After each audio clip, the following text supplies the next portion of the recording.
Jharkhand high court से आए JPSC मामले पर छठी जेपीएससी मामले पर बीजेपी विधायक दल के नेता बाबूलाल मरांडी ने कहा है कि झारखंड सरकार ने तकनीकी पक्ष की कमी को दूर करने में दिलचस्पी नहीं दिखाई है। विपक्ष में रहते हुए हेमंत सोरेन भी छठी जेपीएससी की प्रक्रिया पर सवाल उठाते रहे हैं। जेपीएससी की कार्य संस्कृति से सरकार में भी पारदर्शी नहीं है। प्रशासनिक सेवा से लेकर विभिन्न सेवाओं के तहत छठी जेपीएससी में नियुक्त 326 अभ्यर्थियों की नौकरी पर संकट उत्पन्न हो गया है और हाईकोर्ट की डबल बेंच ने इसे रद्द करने को कहा है और रिवाइज रिजल्ट अब क्या निकालता है आयोग ये तो भविष्य में पता चलेगा। लेकिन इस महत्वपूर्ण विषय पर हमारे साथ बात करने के लिए हैं बीजेपी विधायक दल के नेता बाबूलाल मरांडी जी। हम उनसे जानें कि सर, हाईकोर्ट का फैसला है, फिर भी कुछ तकनीकी कारण रहे जिस कारण से कोर्ट को ये आदेश देना पड़ा।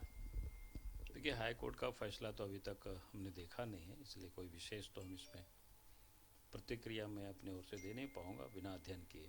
लेकिन हाँ, इतना मैं ज़रूर कहूँगा कि हमें लगता है कि जिस प्रकार से छठी जेपीएससी को बहाली को लेकर के पहले वो विरोध कर रहे थे, फिर बाद में वो बहाल किए, और अभी भी हमको लगता है कि कोर्ट में सरकार की ओर से जो पक्ष रखना चाहिए था मजबूती से, शायद कहीं ना कहीं चूक हुई होगी। और मामला क्या है, जब डिटेल्स उस पर अध्ययन करेंगे उसके बाद ही बता पाएंगे कि स्थिति क्या बनी है क्या नहीं। कहा कि सिंगल बेंच ने जो कहा है, आदेश दिया, वो सही है, तो कहीं ना कहीं सरकार या आयोग के स्तर पर जो कमियां थी उसे दूर नहीं किया गया और उसी को कैरी ऑन किया गया।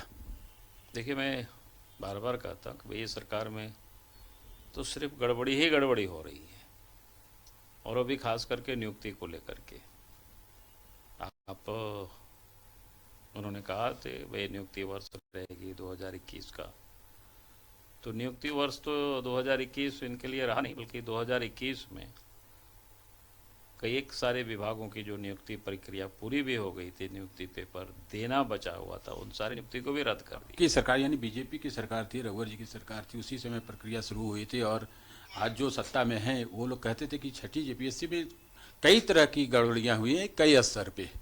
आज उन्हीं की सरकार है, उन्हीं के रिजिम में ये हुआ है। नहीं, वही मैं कह रहा हूँ कि अगर उन्होंने उस समय कह रहे थे कि गड़बड़ी हुई है, तो जब सत्ता में आए तो उस गड़बड़ी को उनको सुधारने चाहिए थे।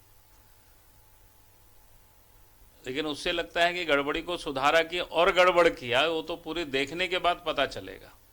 बाबूलाल जी का कहना है कि सरकार ने इस मामले में बहुत अच्छी तरह से अपना पक्ष नहीं रखा होगा, इस कारण से ऐसे परिणाम आए हैं। कैमरामैन रिंकू के साथ राजेश कुमार, न्यूज़ 11 भारत, रांची।